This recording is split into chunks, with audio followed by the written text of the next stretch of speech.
বহুত ইম্পৰ্টেণ্ট। দ্বিতীয় কথা, এখন এই কোচিংখনে কি কৰিব পাৰে? মইতো চিনি পাওঁ, আমাৰ মামাটোত সি মূৰে বাইদেউ চলাই আছে, মোক বহুত দিন ধৰি কৈ আছে যে দাদা আপুনি মোৰ লগত আহক পাৰ্টনাৰশ্বিপত। মই আজি অপেনলি কৈয়ে দিলোঁ, 6 মাহ ধৰি কৈ আছে, পাৰিলে আৰু 1 বছৰ হ'ব। দাদা আহক মোৰ কোচিঙত, মোৰ লগত থাকক। মই তাৰ লগত আছোঁ ইনডাইৰেক্টলি বহুত দিন ধৰি। মই এটা কথা আপোনালোকক কওঁ, এটা কোচিং যেতিয়া হয়, তাত এনেকুৱা ল'ৰা ছোৱালীখিনি যেতিয়া ওলাই আহে, আমাৰ সমাজৰ বহুতকেইটা দিশ তাত জড়িত হৈ থাকে।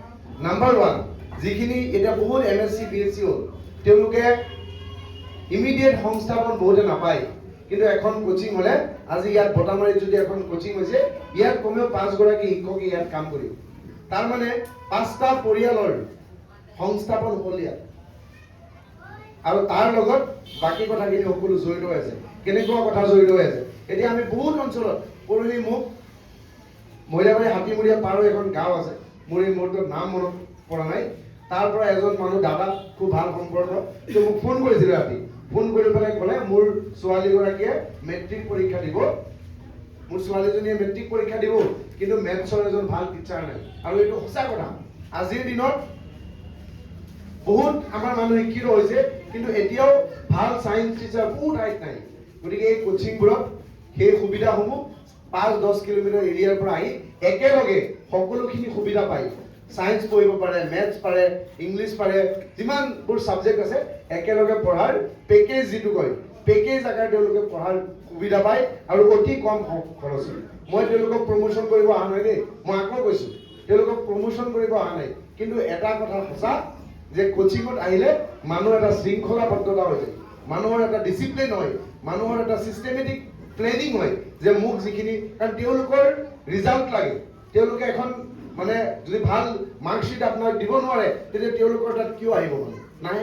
গতিকে তেওঁলোকে নিজে বেছি কম্পিটিটিভ মাইণ্ডছেট এটা বনায়, আৰু সেই মাইণ্ডছেটটো আজিলৈকে আমাৰ যেতিয়ালৈকে নহ'ব, তেতিয়া আমাৰ পৰিৱৰ্তন নহ'ব। এইটো কাৰণে নহ'ব, কাৰণ এতিয়া আগতে মানুহে বেট দি পেলাই পিটি স্কুলত পঢ়াইছিলে, আজিকালি বেট নিদিয়ে স্কুলত, আৰু বেট নিদিয়াৰ কাৰণে পঢ়া শুনাৰ মৰ্যাদাটো কি পৰ্যায়ত হৈছে আমি দেখিছোঁ। কাৰণ গাঁৱৰ ল'ৰা ছোৱালীখিনি পিছফালে গৈ আছে। এনেকুৱা বহুত ল'ৰা ছোৱালী মইতো ক'ৰবাত গ'লে বহুত ঠাইত যদি সৰু ল'ৰা ছোৱালী পাওঁ, তেতিয়া মই ক্লাছ 6ত পঢ়ে, মই তেওঁৰ পুৰা ডিটেইল এড্ৰেছটো সুধোঁ, ক'ব পাৰে, লিখিব নোৱাৰে। বহুত ল'ৰা ছোৱালী আছে ক'ব পাৰে, লিখিব নোৱাৰে, কিন্তু ক্লাছ 6ত যেতিয়া LP স্কুলৰ, আজিকালি LP স্কুল ক্লাছ 5লৈকে হ'ল, ক্লাছ 5ৰ পিছত যেতিয়া 6ত গৈ পেলাই ভাল স্কুল এটাত এডমিশ্যন ল'ব লাগিব, তেতিয়া তেওঁ মিনিমামখিনি তেওঁৰ যিখিনি জানিব লাগে, এগৰাকী শিক্ষাৰ্থীয়ে 10 বছৰ 11 বছৰ বয়সত তেওঁ যিখিনি মিনিমাম জানিব লাগে, সেই মিনিমামখিনি যদি লৈ নাযায়, তেওঁ যদি বেছিক ফাউণ্ডেশ্যন লৈ নাযায়, হাই স্কুলত শিক্ষক যিমানেই ভাল, ME স্কুলত শিক্ষক যিমানেই ভাল, যদি LP স্কুলতে তাৰ ধ্বংস হৈ যায়, তেওঁ পাৰিব জানো চেঞ্জ কৰিবলৈ? নোৱাৰে। গতিকে সেই কথাটোৰ কাৰণে মই সকলোকে অনুৰোধ জনাইছোঁ, চবেই ইয়াত যিখিনি অভিভাৱক আছে, আপোনালোকে সদায় আপোনালোকৰ নাতি আছে, আপোনালোকৰ ল'ৰা ছোৱালী আছে, আপোনালোকৰ ঘৰত যিসকল সদস্য আছে, তেওঁলোকক এই LP স্কুলৰ পৰাই গ্ৰুমিংটো ভালকৈ কৰক। এতিয়া গৈ পেলাই ME স্কুলত আহিব, পিছত কোচিঙত আহিব।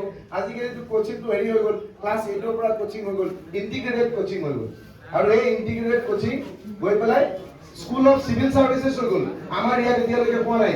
সেইদিনা আপোনালোকৰ ইয়াত মই এখন আৰু এটা অনুষ্ঠানত আহিছিলোঁ, এইখিনিতেই মই তাত কৈছিলোঁ যে ইয়াতে এতিয়া স্কুল অফ চিভিল চাৰ্ভিচেছ হ'ব লাগিছিল, কিন্তু আমি এতিয়া ক্লাছ 10ৰ কোচিং চেণ্টাৰলৈকে আহিছোঁ। আপোনালোকে ভাবক আমি কিমান পিছুৱাই আছোঁ, কিমান বছৰ পিছুৱাই আছোঁ, নিজে এবাৰ এনালাইচিছ কৰক। আৰু সেইখিনি কৰিবৰ কাৰণে অন্ততঃ আজি এটা প্লেটফৰ্ম তেওঁলোকে ভাবি ওলাই আহিছে, সেইটো কাৰণে থেংকফুল, গ্ৰেটফুল যে এটা জেনেৰেশ্যন আজি আগুৱাই আহিছে।